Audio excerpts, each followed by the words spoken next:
Vinny can start off. Arne, just to check first of all, how is Giovanni Leone? What's the prognosis there? And on the flip side of the disappointment for him, does it also open up a place in the Champions League squad for Federico Chiesa now? Yeah, the last thing is true.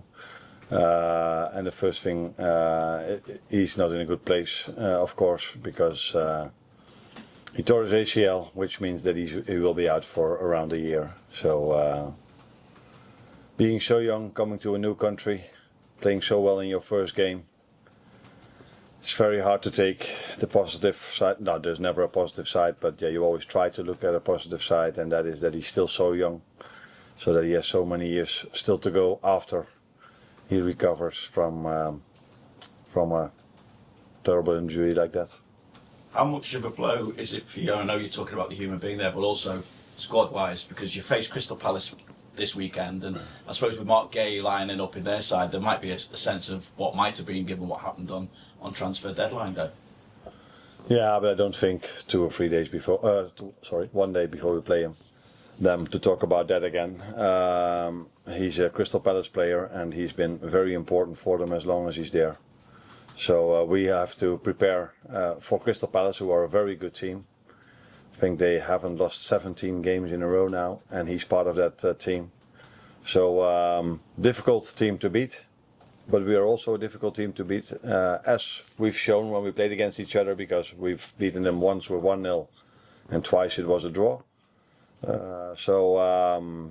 And we have more than enough options to replace, if needed, a player at the centre-back position, because of course we've got Virgil, Joe and Ibu, and other options if needed. Is Alexander Isak ready to start now, obviously thinking with no Hugo Ekitike in particular? Yeah, he's able to make minutes again. I still feel 90 is... depends also on the pace and the intensity of the game, but that might be a bit too much. But not only that, also for the long term, so you can't give a player maybe one, I would call stupid hit, to bring him to 90, and then his body is completely, you brought him too far over the line. So I don't think it's smart to play him 90 yet. But he's further into his pre-season now, and normally after 2 or 3 weeks in pre-season, players go to 60, 70 minutes, and in some clubs they even bring them to 90. But if you look at our pre-season, we mainly bring them to 60 to 70 minutes then. Just check on Hugo as well, because there's been a report that he'd been disciplined over his sending off the other night. Has he been fine or anything like that? No, if discipline means that I spoke to him, then it's discipline, but I don't think that is disciplined. So discipline means fine, and that he didn't get. So it wasn't very smart what he did. What he recognized himself immediately straight away. So he said sorry straight away to his teammates. And he's young. Players of all ages do make mistakes, and that's what he did in this situation as well. But we all make mistakes, and you're allowed at this club to make a mistake without immediately getting fines or these kind of things. He's a fantastic human being. I think if you talk to all the staff members and you would ask them a top 3 of the warmest persons and the most polite persons, I think he's in every staff member's top 3. So even if he wasn't a person like this, he was able to make a mistake, but wasn't smart. It didn't hurt us Tuesday evening. It might hurt us a bit more tomorrow. The positive thing is that Federico Chiesa showed that he is he's showing himself at the moment. So it's also a chance for him now to be on the bench, and maybe he kept playing minutes with Hugo not being there. Thank you. Hello, again, Arne. Your next point that you pick up will be your 100th Premier League points for Liverpool. If you do it in the next 4 games, you'll be the fastest in club history to have done that in your first whatever matches. So what do you think that maybe you've learned over the previous 99 points here at the club? What did I learn? I think a lot.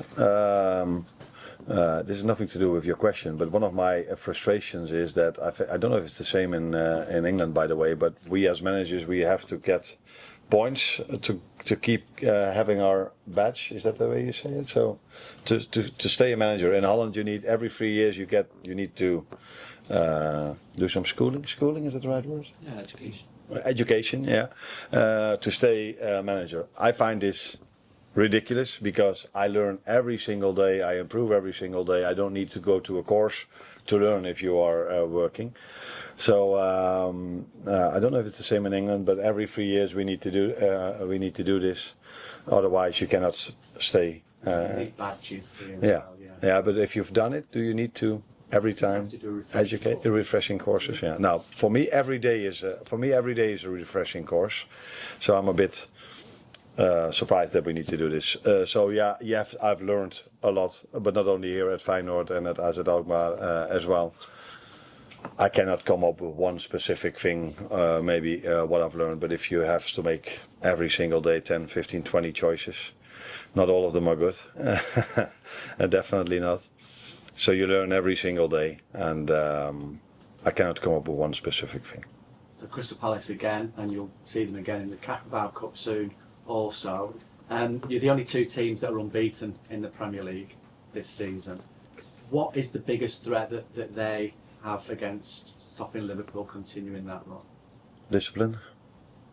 They have an enormous discipline defensively. 10 outfield players plus a goalkeeper that work so hard to prevent the other team from scoring. And we saw this also in the Charity Shield, even the moments when we were up, they could still be very disciplined and calm in their own half, in their mid to low block. And we saw this during the week when we played Southampton, who were disciplined against us, how hard it is to play through them. So and apart from that, but that's for every team in the Premier League, they have some individual quality, some individual players who are a big threat offensively. Mateta is one of them. Sar, who wasn't available last week but might be available this week again, was really good against us in the Charity Shield. 2 midfielders that know how to play. Yeah, and good centre back, so good wing backs. So a good team, but that is what I would say every Premier League team has. But what maybe stands out for me with them is their discipline in their defensive work. Great, thank you. Hi Arne. You're looking to keep your perfect start to the Premier League season intact. Has it taken even you by surprise, and what do you put it down to? Surprise is maybe a bit too strong to say, but if you would have asked me that after playing Newcastle away, Arsenal at home, and all these difficult games we had, that we would have the maximum result, I would have probably told you, that is, I would sign for that straight away, which is normal. But if you look at the games, they were all of them, not all of them, most of them were quite close. So we might have been a bit lucky as well to get the maximum points. Although I was just saying about the work rate of Palace, we work incredibly hard as well. And if you work as hard as we do, you give yourself the chance maybe to be a bit lucky, if you would call it luck then.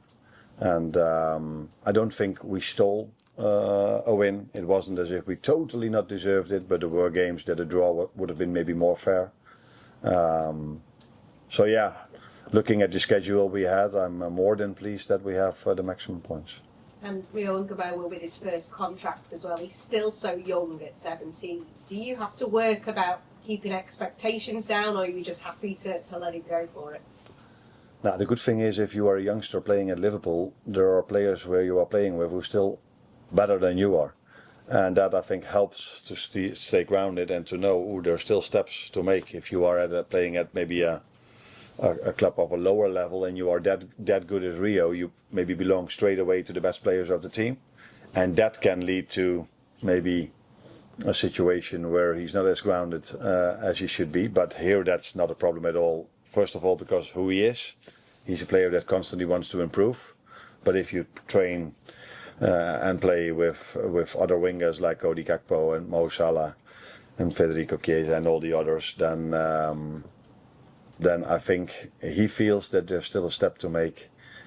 First of all, to get to their level, and if he is at their level, then it's about being as consistent as these players are. And that is the most difficult thing. Become really good is something a lot of players maybe can do, but become consistently really good is what why the top players stand out. And Arne, just on Giovanni, he's devastated at the minute. How important are people like Virgil and Joe Gomez both suffered the same injury earlier on in their career, and how important are they going to be in terms of rehab, and also as an example for him of, it feels like the end of the world at the minute, but you can come back just as good as you were before. Yeah. No, I think that last thing definitely helps, and we have some examples of that with Virgil and Joe, and there are a lot of examples all around the world. That's why I said the positive thing is that he's still 18, so he has still a lot of time to go. If you get an injury like that when you're close to your retirement, it makes it much more difficult maybe, but in both situations it's far from ideal. I think the main and most important thing is the surgeons who's going to do the surgery, then second of all the ones that do the recovery, the rehab with him. But then it's always nice if you can do this in a surrounding with players that have lived through this as well. They can give you the right energy maybe in certain moments. And I think our players already showed in the last 2 days a lot of compassion towards him. And they will not stop doing that in the upcoming year. You mentioned at the start about Federico Chiesa possibly coming into the Champions League squad. Is that something you have looked into and started that process perhaps? Yeah, we've looked into this. I don't know. I cannot tell you exactly where that process is at the moment. Do you know? not sure. You're not sure as well. So that is not something I do myself. That are other people doing this. But if I'm informed correctly, if a player has a longer than 2-month injury, you are able to replace him. That's what they've told me, and now we have to see if it's true or not. But other people are looking into that. That's one on that, please. You've spoken before about Crystal Palace and how hard they work to stop other teams scoring goals. I think they've only conceded 3 in their 8 games in all competitions this season. How much confidence do you take from your scoring record in the Premier League? I think it's 39 consecutive games, and not only that, 11 different scorers already this season, so you've got attacking weapons all over the pitch. Yeah, we do, but even we find it very hard to score goals against them. In the 3 games we've played them twice, we only scored 1 goal, and in one time that was enough for the win. And once we scored 2, but they scored 2 as well. So it's a difficult team to score goals against. The good thing for us is, if you tell me now that they've probably kept a few clean sheets then as well, if they only conceded 3, that we were till now able to score against them. But they've improved, especially compared to the first time we played them. That was the beginning of last season. We have. That's true. Players that can score goals. We have the quality as a team to create chances for our front 3 players or front 4 players. It's because of the way they play, the way they line up with a 5-2-3 or whatever you want to call it, 5-4-1. It's not easy to create, and that's why when we create, it would be smart then to score as soon as we can. Could be another late goal then. You have to have patience against a team who are working as hard as they are to stop the opponents from scoring goals. Yeah, but you can only score a winner in the end if you worked as hard as we always do to prevent the other team from scoring as well, because otherwise you're already 2-0 down. Because you do see teams that attack a lot that get frustrated a bit and then in transition don't sprint back as hard as we do, but we just keep working and keep understanding that we can still win the game in the end as long as it's then 0-0 or 1-1 or 2-2.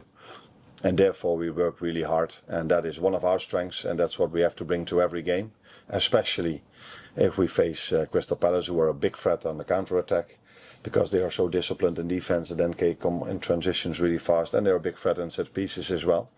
So 2 things we have to be really ready for.